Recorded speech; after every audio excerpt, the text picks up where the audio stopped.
poucos santos canonizados foram casados. E, mesmo dos que foram, sobraram poucos registros a respeito da sua vida matrimonial. Não assim São Luís IX, rei da França. Ele foi casado durante 36 anos, teve uma família numerosa e há certos detalhes bem conhecidos da sua vida conjugal.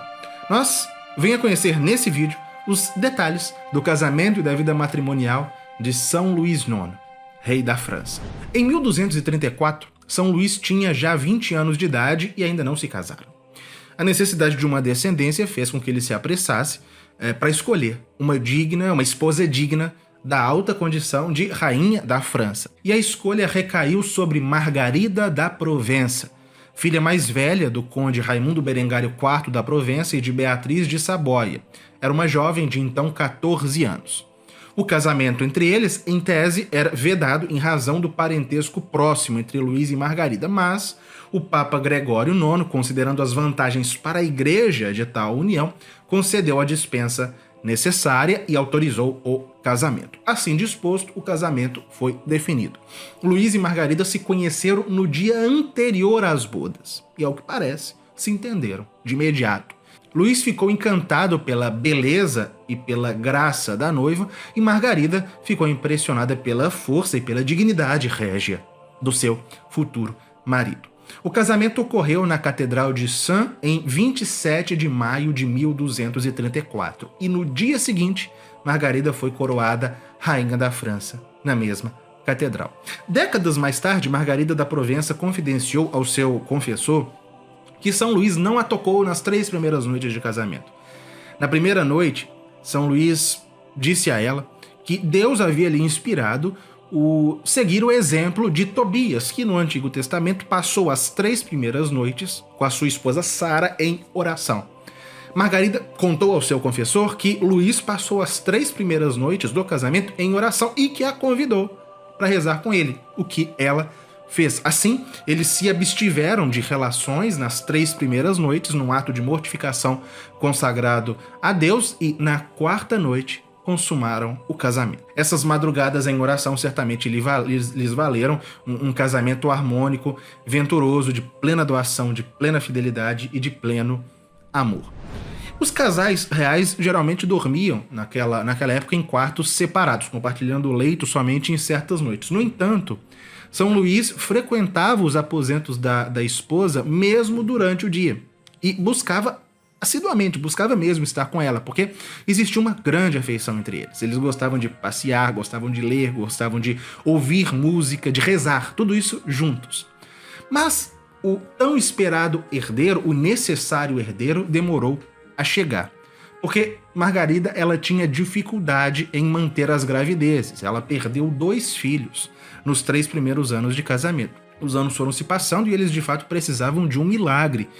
E buscavam a intercessão de pessoas piedosas. E foi com esse fim que eles acorreram a São Teobaldo de Marly, que era abade do mosteiro de Vaux de Cernay. Contam as crônicas que este santo homem, comovido sobretudo pela aflição da rainha Margarida, disse que era preciso esperar um pouco, mas que ele acreditava que Deus iria conceder o que se lhe pedia. E São Teobaldo pôs-se a rezar, pediu a Deus naquela intenção e foi atendido. Margarida ficou grávida e em 11 de julho de 1240, no 6º ano de casamento, ela deu à luz a uma filha chamada Branca. E o caráter milagroso daquela gravidez parecia evidente, porque vejam, depois de Branca, nasceu Isabela, em 1242. O tão esperado varão, Luís, nasceu em 1244. Depois veio outro menino, Filipe, futuro rei Filipe III, em 1245. Outro menino, João, nasceu em 1248. João Tristão nasceu em 1250. Pedro, em 1251. Branca, em 1253. Margarida, em 1254. Roberto, em 1256. E Inês, a última, em 1260. Então, aquela mulher que todos tomavam por estéril, deu à luz a 11 filhos. Era uma família numerosa, de 11 filhos, dos quais 9 ultrapassaram a infância. Um número elevado mesmo para a realeza. Mas não pensemos que entre eles era tudo perfeito, que eram tudo eram flores. Não, Margarida sofreu nos primeiros anos de casamento com a ingerência e com o ciúme excessivo da sua sogra, a grande Branca de Castela, a venerada mãe de São Luís, a qual este não ousava contrariar ou desafiar. Branca de Castela certamente temia a influência da nora sobre o filho e tentava, tanto quanto possível, mantê-los separados. E Joinville, grande amigo de São Luís, ele registrou que eles, Margarida e Luís, estipulavam pequenas estratégias para se encontrarem em segredo durante o dia e escaparem da vigilância da ciumenta rainha-mãe. E Margarida suportou os desmandos da sua sogra quase sempre em silêncio. Só uma vez, ao que tudo indica, ela protestou. Na ocasião em que ela, tendo acabado de passar por um parto muito difícil, e estando ali o seu marido, estando ali São Luís ao seu lado, Branca de Castela apareceu, foi até lá e tentou levar o filho embora, dizendo: não tendes nada o que fazer aqui. E Margarida, ali, quase morta, porque ela quase morreu naquele parto, dessa vez ela não se calou, ela se ergueu e gritou: vós não me deixais ver meu senhor, nem morta nem viva. E dessa vez São Luís contrariou a mãe, deixou-a e voltou para junto da esposa. E o amor de Margarida por São Luís superou esse que seria um motivo de atrito.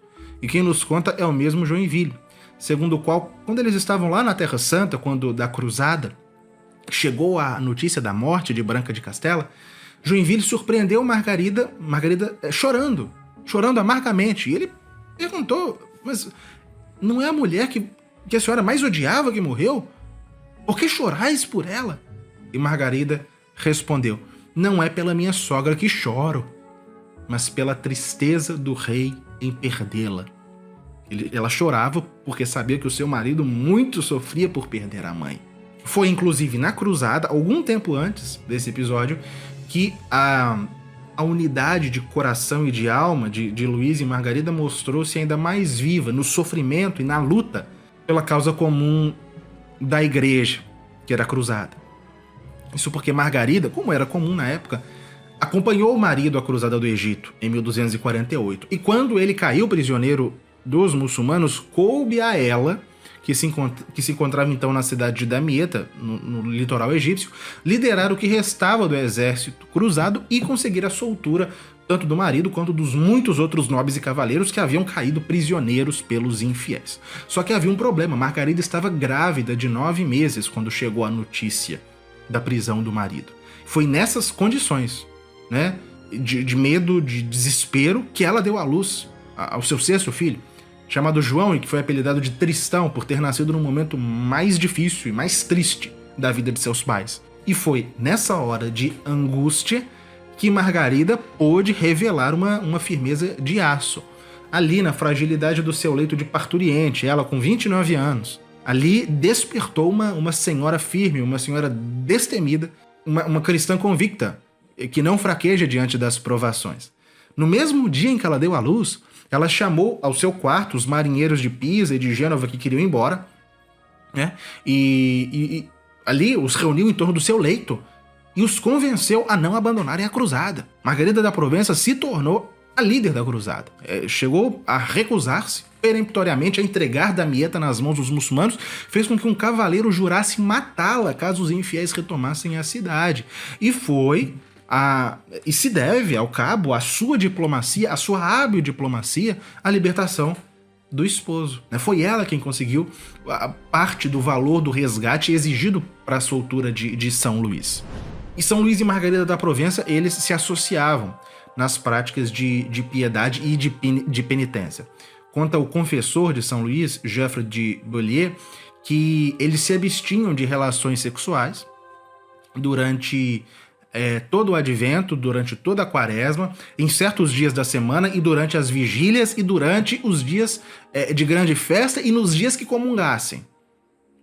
E ele conta que se por alguma razão São Luís visitasse a esposa durante esses dias de abstinência e devido à proximidade ali com ela, na expressão de Beaulieu, ele sentisse um movimento desordenado da carne, São Luís se levantava, caminhava pelo cômodo, caminhava pelo quarto, até que, na expressão do cronista, o corpo rebelde se acalmasse. Isso, no entanto, não impediu que eles tivessem uma descendência ampla, uma descendência de 11 filhos. Sobraram alguns detalhes singelos da intimidade, da vida íntima de Luís e Margarida. Por exemplo, detalhes desses que revelam a unidade de espírito e a extrema cumplicidade entre eles. Por exemplo, São Luís, ele costumava levantar-se nas madrugadas para cantar matinas na Sainte-Chapelle. Mas quando ele dormia com Margarida, ele quebrava esse hábito e ficava com ela a noite inteira. Mas, embora não fosse a capela, ele rezava no oratório do aposento, ali próximo à cama. E por vezes ele se esquecia de se agasalhar naquele frio parisiense, e Margarida, conta o cronista, ela, preocupada com a saúde dele, se levantava e cobria-o com um manto enquanto ele rezava. Apesar de reinar entre eles uma cumplicidade muito grande, havia algo, é verdade, em São Luís e Margarida da Provença, uma companheira de quase 4 décadas, não conseguia compreender. Certa vez ela se referiu a ele como mobile, uma palavra de francês arcaico que é traduzida de variadas formas, seja imprevisível, estranho ou mesmo esquisito ou bizarro. Nós não sabemos exatamente o que ela queria dizer com essa palavra, mas certamente denotava que mesmo para ela havia algo no seu marido de muito misterioso. Isso, na verdade, é comum nas vidas dos santos. Há qualquer coisa neles de insondável que torna as suas ações inesperadas e mesmo incompreensíveis, mesmo para as pessoas que lhes são mais próximas. Mas, ainda assim, há uma afirmação quase esquecida de São Luís a respeito de Margarida, isso quando ele estava indo no cárcere, dita no cárcere aos muçulmanos, que talvez demonstre mais do que qualquer palavra, do que qualquer gesto, o que a sua esposa significava para ele, que são palavras ditas no momento mais difícil da sua vida. Ele disse o seguinte: "Elle est ma dame", ela é a minha senhora. São Luís morreu em 1270, na sua segunda cruzada. Margarida da Provença morreu 25 anos depois, em 1295, 2 anos antes da canonização do esposo. Ela morreu num convento de Clarissas. Uma curiosidade interessante: ela foi sepultada com o seu marido na Basílica de Saint-Denis. A inscrição do seu túmulo, com o tempo, desapareceu e, após alguns séculos, a localização dele se perdeu. Os revolucionários de 1793, ao profanarem as tumbas e os sepulcros reais de Saint-Denis, nós temos aqui 2 vídeos a respeito disso no canal, eles procuraram mais de uma vez o túmulo de Margarida da Provença para profaná-lo, mas não encontraram, estava perdido. De modo que a sepultura de Margarida foi a única da Basílica de Saint-Denis a não ser violada durante a Revolução Francesa, de modo que os seus ossos ainda jazem intocados em algum lugar abaixo do coro, talvez por intercessão do seu marido, que não permitiu que fosse profanado o corpo da mulher que, na terra, foi com ele uma só carne. Eu reputo o papel de Margarida da Provença essencial para a santificação e para a construção deste personagem excepcional que é São Luís.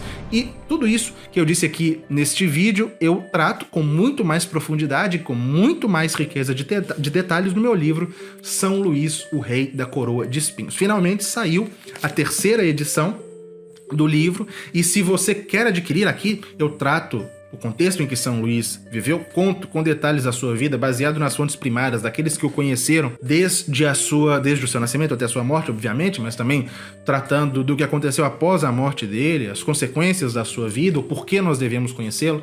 Falo da vida de São Luís, da sua vida privada, da sua vida devocional, da sua santificação, mas também do seu reinado, da sua cruzada, da sua vida em família. Enfim, tudo nós tratamos aqui com grande riqueza de detalhes. Eu já estou muito feliz. Finalmente, uma 3ª edição desse livro, que tem a intenção de tornar São Luís e a sua época mais bem conhecidos, e neste livro nós damos o devido destaque a esta parte essencial da sua vida, que foi a sua vida conjugal com a sua esposa Margarida da Provença. Se você quer adquirir o livro, o link está aqui na descrição.